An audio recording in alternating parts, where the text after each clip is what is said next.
Dans le petit village enneigé de l'Étoile Blanche, Grace, une talentueuse pâtissière vivant à Paris, revient à contre-cœur dans sa ville natale pour aider sa tante Sophie qui gère la boulangerie familiale.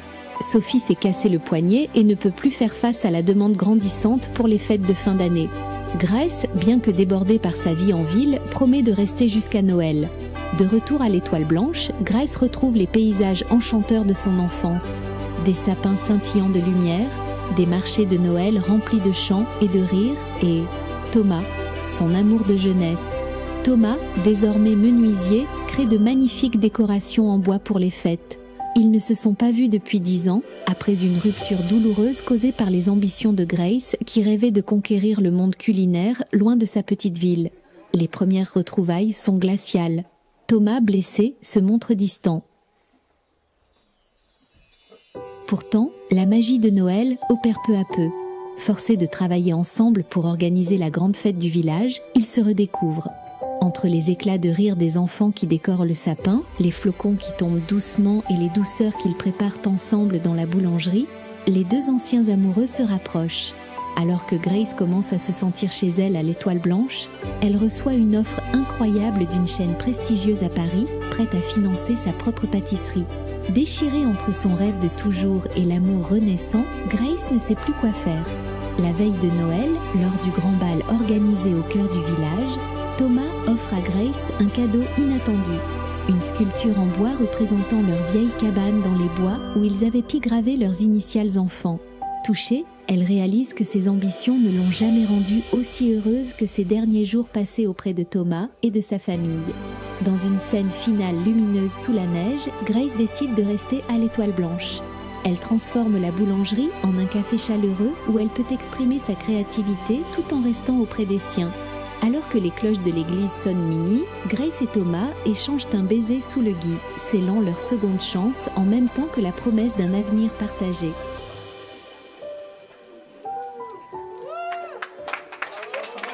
Et c'est ainsi que, dans la douceur d'un Noël scintillant, deux cœurs séparés par le temps se retrouvent enfin.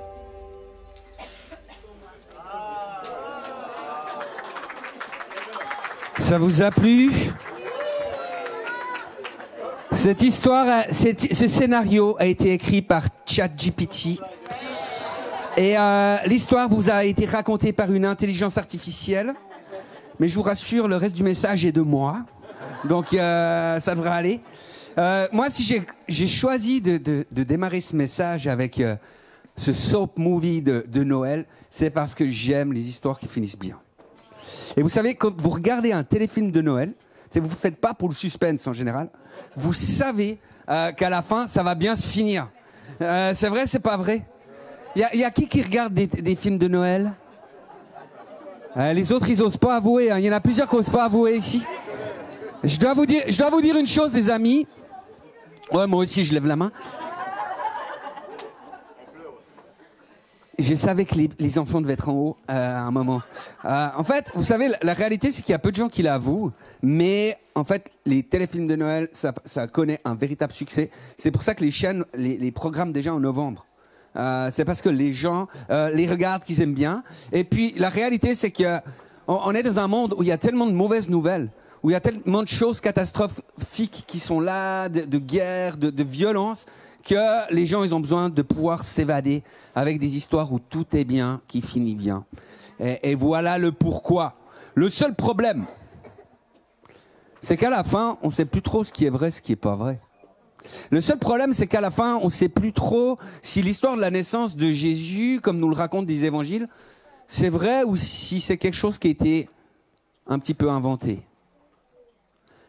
La bonne nouvelle, c'est que Dieu fait extrêmement bien les choses. Amen. Luc, qui a écrit l'évangile de Luc, était un docteur, c'était un homme de science, et pour écrire son évangile, il a interrogé des témoins oculaires, il a lu des rapports, il a fait une véritable enquête, dans le but que son destinataire, c'est un certain Théophile, il puisse reconnaître l'entière véracité de ses écrits. Et voici ce qu'écrit Luc au chapitre 2, les versets 26 et 27. Il dit: au 6e mois de la grossesse d'Élisabeth, Dieu envoya l'ange Gabriel dans une ville de Galilée, Nazareth, chez une jeune fille dont le fiancé s'appelait Joseph. Celui-ci était un descendant du roi David. Le nom de la jeune fille était Marie. Vous avez vu son histoire? Elle commence pas par « Il était une fois dans un pays lointain, très lointain. » Il commence son histoire en disant « Au 6e mois de la grossesse d'Élisabeth. » Élisabeth, il va en parler dans le premier chapitre de l'évangile de Luc, donc Luc 1, pour ceux qui ne connaissent pas.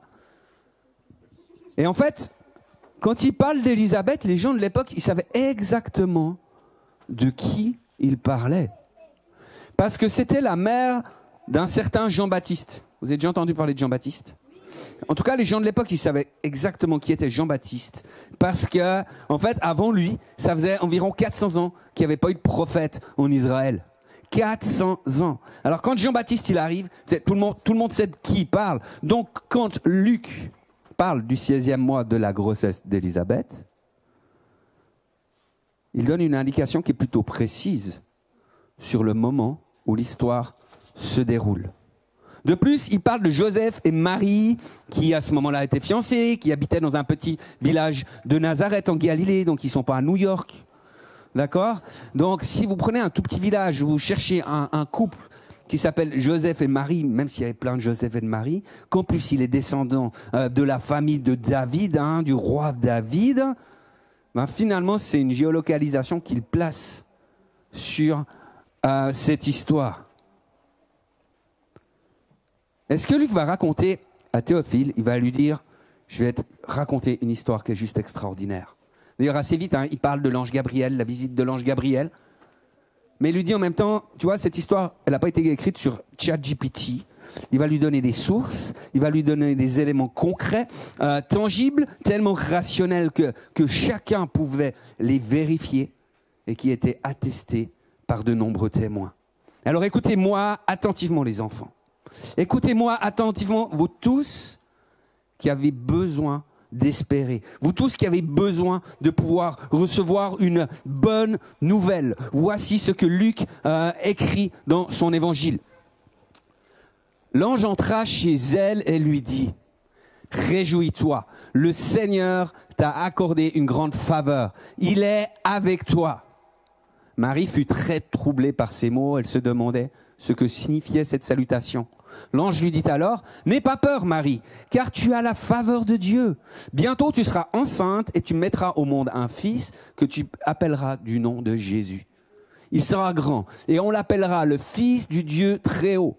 Le Seigneur Dieu fera de lui un roi, comme le fut David son ancêtre, et il régnera pour toujours sur le peuple d'Israël. Son règne n'aura pas de fin. » Marie dit à l'ange, « Et comment cela sera-t-il possible puisque je suis vierge ?» L'ange lui répondit, « L'Esprit Saint viendra sur toi et la puissance du Dieu très haut te couvrira comme d'une ombre. C'est pourquoi l'enfant qui va naître sera saint, on l'appellera Fils de Dieu. Élisabeth, ta parente, attend elle-même un fils malgré son âge. Elle qu'on disait stérile en est maintenant à son 6e mois, car rien n'est impossible à Dieu. Alors Marie dit, « Je suis la servante du Seigneur, que tout se passe pour moi selon ta parole. » Et l'ange la quitta. Quelle destinée glorieuse! Franchement, vous avez déjà vu un ange?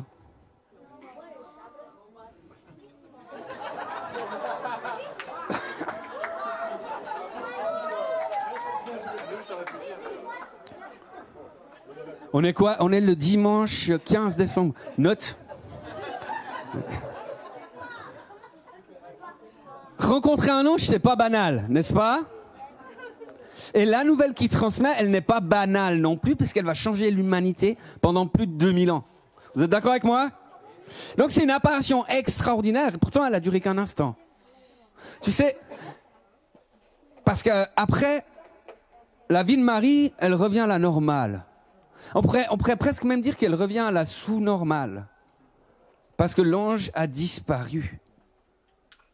Et d'après ce qu'on nous dit, ce que Luc a pu découvrir, parce que d'une part, Luc, il a interviewé Marie. Il ne faut pas oublier qu'à ce moment-là, elle vivait chez l'apôtre Jean. Et selon Marie, selon les documents historiques, l'ange Gabriel, il n'est plus jamais réapparu à Marie. Et je parie qu'elle aurait vraiment aimé qu'il puisse le faire.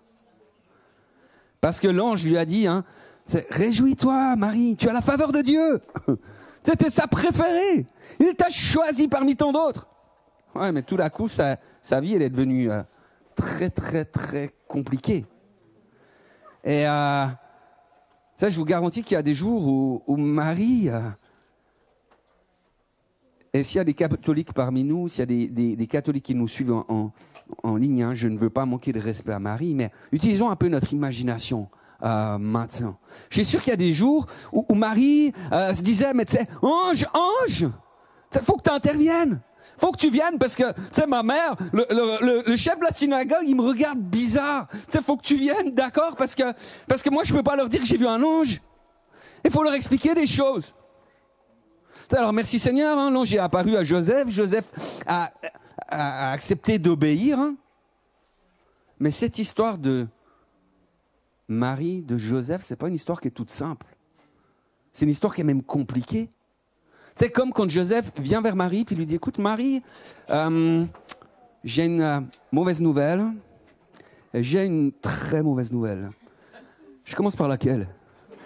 Et là, il lui dit, écoute, la mauvaise nouvelle, c'est que César Auguste, il a ordonné un recensement. Et on va devoir aller jusqu'à Bethléem, tu viens avec moi. Et la très mauvaise nouvelle, c'est que j'ai trouvé un âne pour y aller, il y a 150 km à faire. Et je sais que tu es enceinte. Je suis vraiment désolé. Est-ce qu'il y en a qui parmi vous connaissent les problèmes de timing ? Connaissez ça ? Elle qui a la faveur de Dieu. Hein. Tu sais, quand tu dis j'ai la faveur de Dieu, je vais certainement avoir un voyage de noces extraordinaire. Ça, on va aller dans un resort, un beachcomber à l'île Maurice. Et au lieu de cela, tu sais, qu'est-ce qui se passe ? Ils vont se retrouver à Bethléem, dans l'écurie d'une auberge, de l'auberge de Maurice, mais bon... Et là, l'ange, il est où ? Silence radio, hein. Il n'y a pas un bruit, hein. Si tu me dis que l'ange, il est au ciel, Talia, tu vas au coin. Non, mais ça me rappelle un truc. Vendredi soir, 21h, mon téléphone sonne, je regarde, je connais pas le numéro. Je réponds. Et on me dit, ouais, c'est Michel. Tu donnes pas de nouvelles. On peut pas te faire confiance. Il y a des fois, c'est compliqué. Et pourquoi Gabriel, il n'a pas réservé une chambre d'hôtel ? Big up, hein, je l'ai fait. C'est un truc avec les jeunes, vous en faites pas. Si vous étiez jeunes comme nous.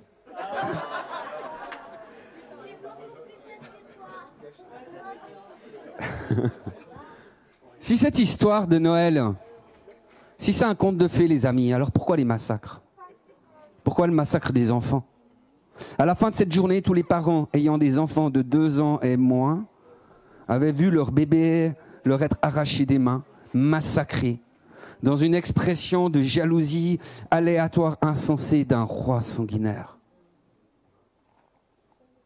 Ça vous est déjà arrivé de crier au Seigneur, pourquoi permets-tu ça ? Pourquoi tel ou tel malheur s'abat-il sur nous ? Qu'est-ce que Marie a pensé quand elle a vu le sang ? Quand elle a senti le sang de son propre fils, avec la couronne d'épines, traîné dans la rue, forcé de porter une partie de la croix pour mourir d'une mort inimaginable, la mort la plus humiliante possible.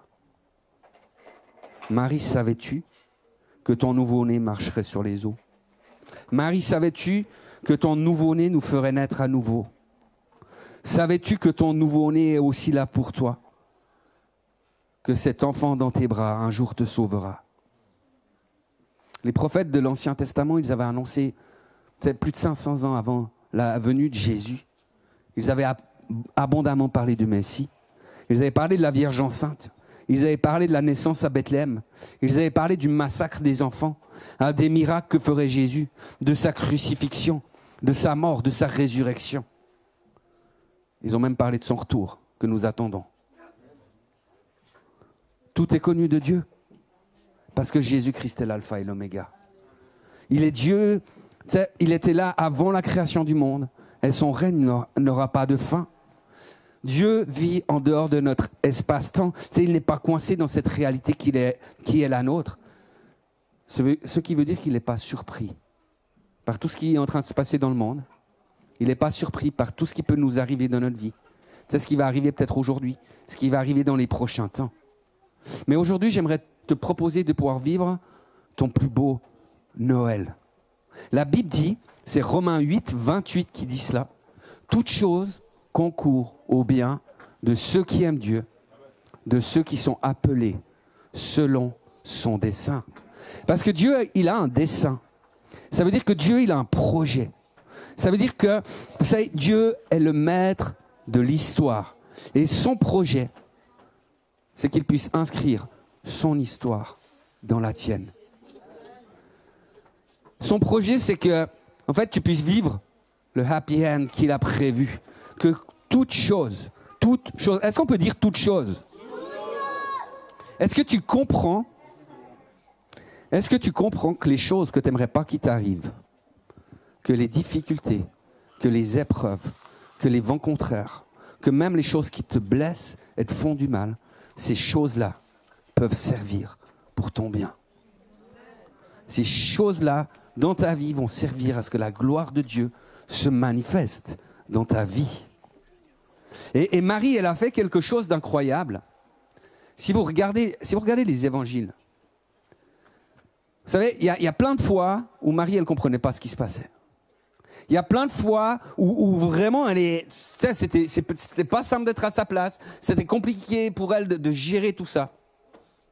Mais la réponse qu'elle a donnée à l'ange Gabriel ce jour-là, c'est une réponse qu'elle donnera toute sa vie.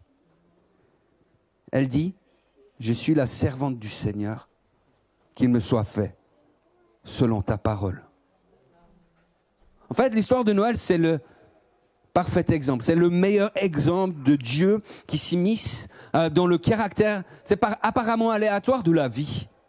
C'est dans l'insignifiance, dans le non-sens, dans ce qui peut être le chaos de la vie.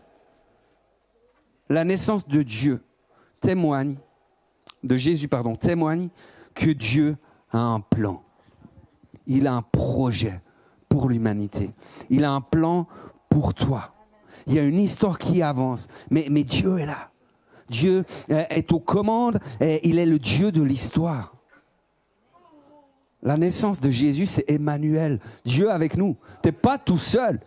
Tu n'es pas tout seul. Dieu te comprend, il comprend tes luttes, il comprend tes défis. Il est là. Il comprend même tes espoirs déçus. Noël, c'est l'histoire d'un Dieu qui se soucie tellement de nous qu'il est venu mettre sa vie dans l'histoire de l'humanité. Qu'il est venu mettre sa vie dans l'histoire terrestre. Et c'est l'histoire finalement où Dieu te dit, mais arrête de t'inquiéter. Tout va bien se terminer. Tout va bien se terminer. On va prier les amis. Mais moi, j'aimerais ce matin pouvoir proposer à plusieurs de pouvoir vivre une démarche avec Dieu. Et peut-être que, tu sais, je dis pas, hein, la plupart d'entre nous ici, on est nés de nouveau. C'est la plupart d'entre nous, on a choisi Jésus-Christ comme Sauveur et Seigneur. Je veux prier pour ça aussi. Après, pour ceux qui n'auraient pas fait cette démarche, parce que je crois que l'éternité est en jeu. Et peut-être même qu'il y a des gens qui nous suivent en ligne qui ont besoin de faire cette démarche, d'accepter Jésus-Christ comme leur Sauveur et Seigneur. Et je veux qu'on puisse le vivre aujourd'hui, je crois que c'est juste. Mais des fois, on a beau être chrétien, puis Dieu n'est plus dans notre histoire. Parce que tout d'un coup, il y a eu des trucs qu'on n'a pas compris. Il y a eu des cris, il y a eu des pourquoi. Il y a eu des larmes. Il y a eu des échecs. Il y a eu des erreurs, il y a eu des faux chemins. Et puis ce matin, j'aimerais juste te proposer de pouvoir t'offrir ton plus beau Noël. De pouvoir dire à Jésus, ok, ce matin, je rentre à la maison. Ce matin, je veux te laisser inscrire ton histoire dans la mienne. Ce matin, je veux croire parce que tu es le Dieu de mon salut, que tout va être bien et que tout va finir bien. Non pas parce que c'est un conte de Noël, c'est pas la magie de Noël, on s'en fout de ça. C'est la puissance du Saint-Esprit, du Dieu vivant, de Jésus-Christ ressuscité. Est-ce qu'il y a des gens qui disent ce matin, je veux faire ce pas avec Dieu. Est-ce qu'on peut juste fermer les yeux, que vous ayez la liberté de pouvoir le faire? Et de pouvoir simplement lever la main. Si ce matin vous dites, mais waouh, dans ma vie, il y a peut-être plus de pourquoi, il y a peut-être plus de larmes que de je fais confiance à Dieu. Osez lever la main haut ce matin. Je vois plusieurs mains qui se lèvent. Merci Jésus de ce que tu parles. Merci Seigneur parce que tu veux faire une œuvre extraordinaire. Vous pouvez simplement baisser les mains. Peut-être que j'aimerais aussi pouvoir proposer à toutes celles et ceux qui, si vous ne savez pas que vous avez la vie éternelle, si vous n'êtes pas sûr de cela, j'aimerais vous dire ce matin, le Seigneur aimerait vous proposer de pouvoir entrer dans son histoire. Parce que la réalité, c'est que, vous savez, la Bible, elle dit qu'il y a beaucoup d'appelés, mais il y a peu d'élus. Et tu peux faire partie du nombre des élus. Il y a deux choses à faire, c'est simple. La première, c'est de répondre à cet appel de Dieu et de pouvoir dire à Jésus, ben oui, viens, deviens mon sauveur, deviens mon Seigneur. Et la seconde, c'est de pouvoir rester fidèle.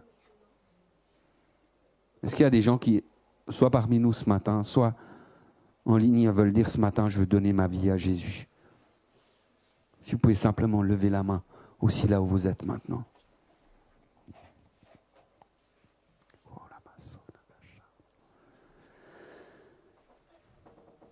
Moi, j'aimerais pouvoir inviter tous ceux qui ont levé la main, mais ceux qui le désirent aussi. Vous n'avez peut-être pas levé la main, mais vous voulez dire, mais c'est vrai que moi, je veux faire cette alliance avec le Seigneur ce matin, à pouvoir simplement vous lever là où vous êtes. Et puis, on va prier ensemble. On va faire une prière ensemble. Il faudra simplement répéter après moi. Donc, merci de vous lever. Et puis, ceux qui sont assis, vous pouvez prier avec nous aussi, bien évidemment. Alléluia. Seigneur Jésus, merci pour la faveur. Merci parce que tu es un Dieu de gloire. Et merci parce que tu t'intéresses à mon histoire.